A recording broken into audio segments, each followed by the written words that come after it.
nothing when his job. It's my marriage. I didn't get into his, he don't get into mine. Who I married, where I live, nothing else. That's not his decision. That's the vision of my family and what I do. My sister, love my sister. Love my brothers, the ones that I know. The other ones I don't know anything about. But I know that they're there, but I just don't know them. But the one brother I do know, I love my brother, but he has no opinion when it comes to my life or when it comes to anything that I'm supposed to be doing. None. I value them as a person. And if she can step into a mentoring and be objective, I would talk to her about anything. If you can't do that, you have to be careful. And we're going to go over we got some scriptures that we're going to go through later to cement some of this and go back and revisit this as we go through. But right now, we're just talking about and just looking at a foundation in certain things. And here we're talking about the foundation in forsaking all others. One last vow that I want us to look at.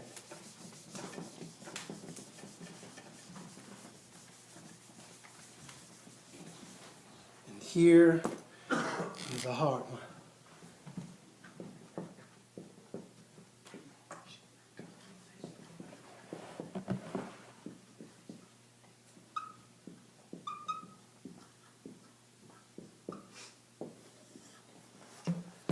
Till death do we part.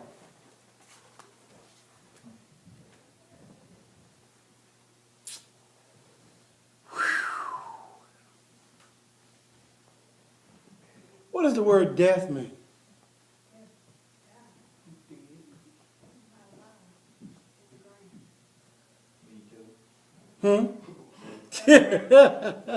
No, not when you kill them. No, that's murder. It's different. If I'm looking at death, it's when something is dead. Till death do we part. So one of us is supposed to be dead when we part. Here comes the interesting question.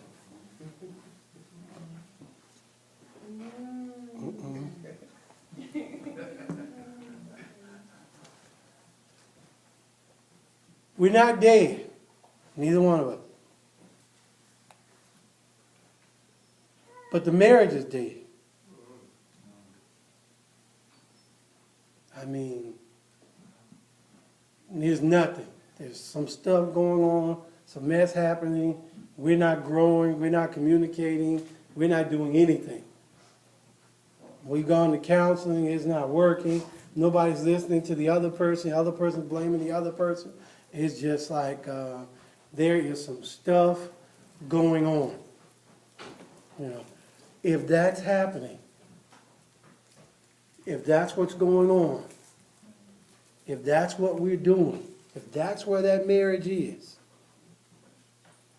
it dead?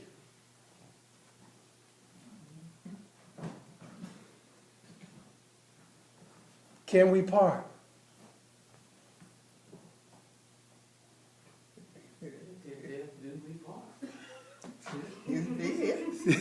It's dead. I'm gonna say no. It's dead, but we're not. We're not dead, right? That's Yeah. the context. That's the context of death that it's speaking of. To death do we part. So that word we tells you is not talking about, it would say to death do it part. If it was an it, then we would be making reference back to marriage. Right. But it said we. And because it said we, that means it's taking purpose to people. It's taking purpose to the fact that, so I do everything I can in order to try to make, now some people just live with each other, and I'm talking about they just live with each other. They're just there. They just show up every day at the house. That's it. They're just there. That's not a marriage. They're just there. They just exist with one another. Some people stay for the sake of the kids. I had a young man tell me that just the other day. I'm going to be here for my kids, but I don't want nothing else to do with her. Okay. then why are you there? To make her life miserable or to make yours miserable? Yes. So, for what you just said, why are you there? Why Mhm. are you there? Yeah. So, is it all right for them to divorce? They need some help before they even get to that stage of even thinking what caused this rift. That's why I'm trying not to get into communication. I'm trying to stay away from that yet. But that's where we're going to go. What caused this? What has gotten you to that stage? What has gotten you to that part? We set a precedence last week that everybody that comes in, anybody that comes in cannot sit behind Adrian. I know you gotta make it sound. You know, we were trying to be not, motivating about it. You know, you have to sound motivational, you know.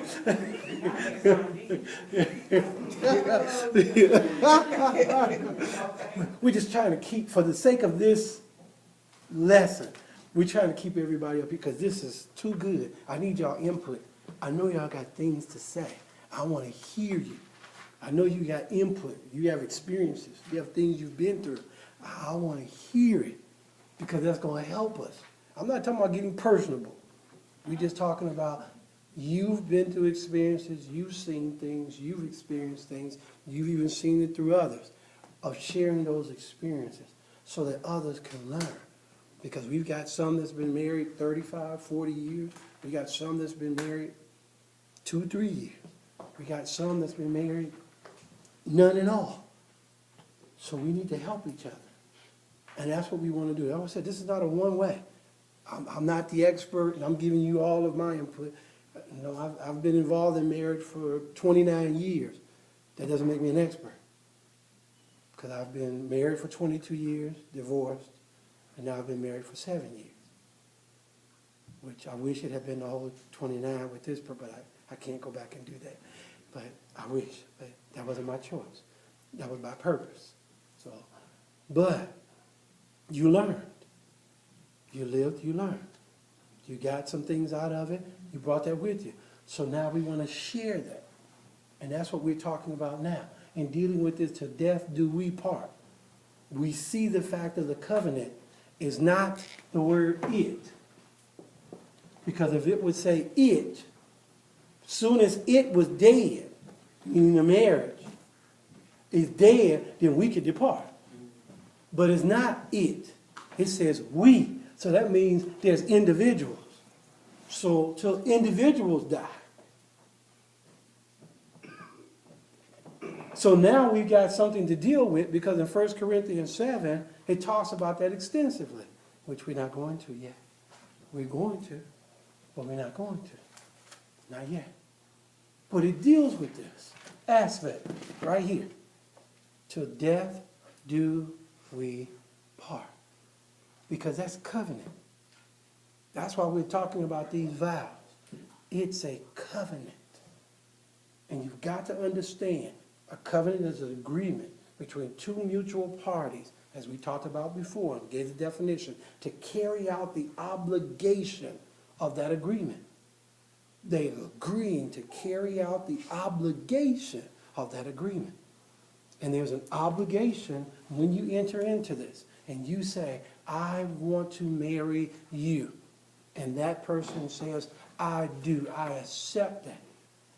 Then there's an obligation. She's on her way. She'll be here in probably in about 5, 10 minutes. She has to sign some paperwork for something. She'll be right here. But I just left her not too long ago. But that's what we're looking at, is the fact of the obligation. When you start talking about marriage, you must realize the very first thing, it's a covenant that God set forth. It is a covenant. And so when I stand before this person and I say to my wife, for love, in sickness and in health, for richer, for poor, forsaking all others, to death do we part. When I say that's a covenant vow. And that